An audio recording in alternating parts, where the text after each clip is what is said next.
Good morning, Andre, and welcome to my Sprint 7 video.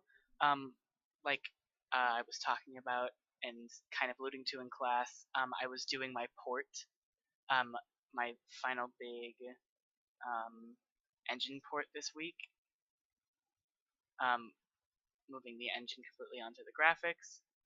Um, and I have mostly done that. It was much more difficult than I thought it would be, and I approached it in a way that took more time but probably saved me a lot of headache in the long run. I went week by week through our sprints through 374 and 377 and moved systems over one at a time. I don't have any class diagrams for all of this code over here because you saw it all last quarter. But here is my graphics engine up there. This is the engine that we're running off of.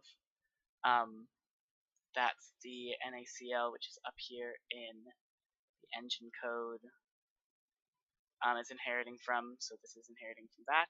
And once we compile, which takes a little bit longer than I would like to, but it's not something I'm going to look in right now, we will see that most aspects of the tank game have been moved over. The thing that I have not worked on this week yet is getting the 2D projection to work yet, so I just don't have any 2D elements in this version of the game. So there's no splash screen, even though the scene is still popping up. But when we get in, here we are. We have fully collidable, fully everything tank game. The reason that the terrain is so wonky is because I had just the worst way of generating terrain in the original game, where right now there are 10. This is a 10 by 10 grid of objects instead of just a 1 by 1 flat plane with multiple texture repeats.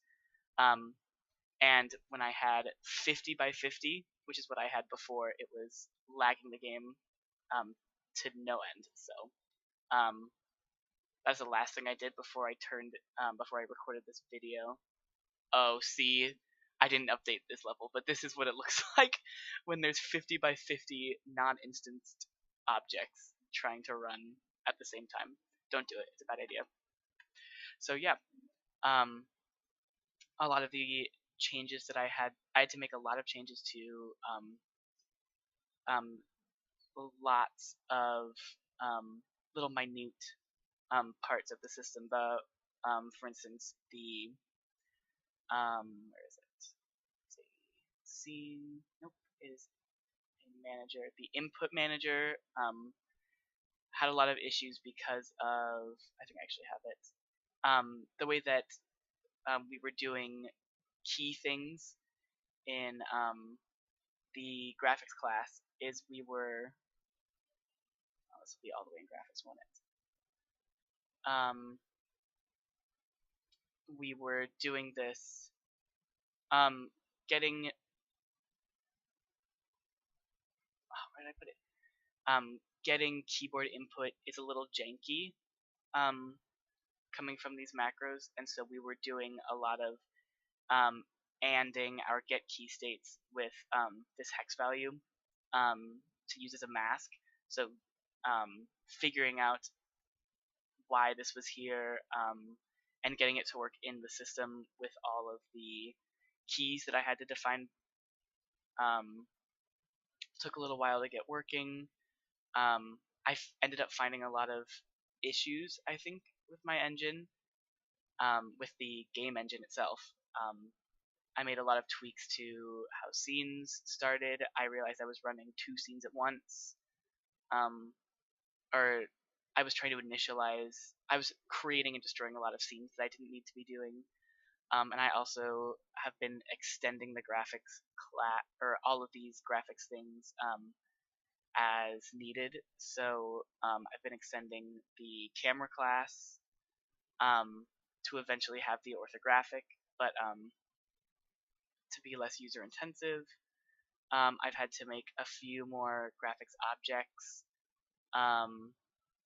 The wireframe we already talked about, but the sprite one is coming along, and that one's going to be integral to doing 2D things, and then lots of tweaks to the models, to model tools, to the way that I handle shaders, to the way actually I don't think I did anything texture. But yeah, it has literally taken since I started working on this to do that, to bold this out.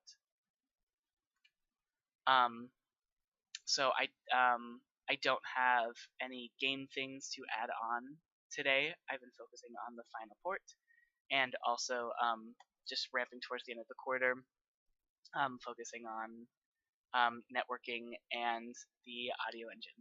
So this is why I have for you an almost, fingers crossed, completed project without these little bonus things.